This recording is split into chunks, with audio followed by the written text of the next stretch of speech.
ప్రభునందు ప్రియమైన దేవుని బిడ్డలందరికీ శుభాభివందనాలు తెలియజేస్తున్నాను.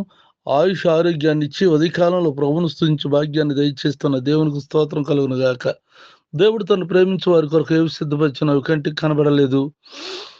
1 కొరింథీయులకు రాసిన పత్రిక 2:9 ప్రార్థన. కృపగలను మా తండ్రి, దయగలిగిన ప్రభా, నువ్వు ప్రేమించుతున్నటువంటి ఈ నీ బిడ్డలందరికీ నాయన నిండారులు దీవెన దయచేయండి.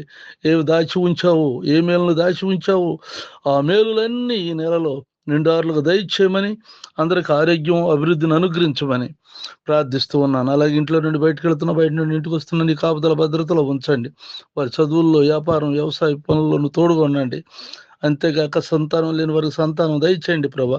అప్పులను తీర్చండి, ఆర్థిక సమస్యలను తీర్చండి, ఉద్యోగాలు లేని వారికి ఉద్యోగం దయచేయండి నా తండ్రి. దీవెనలతో నింపండి. చిన్న బిడ్డలందరినీ కాపాడండి, నీ చేతులు ఎత్తిపట్టుకోండి. వారి చదువుల్లో నువ్వు తోడుగా ఉండండి.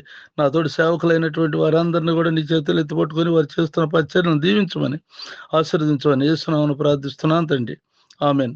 తండ్రి అయిన దేవుని దయ, ప్రభువైన యేసుక్రీస్తు వారి కృప, పరిశుద్ధాత్మ యొక్క సన్నిధి ఇప్పుడు ఎల్లప్పుడు సదాకాలం తోడై ఉండుగాక. Amen, amen, amen.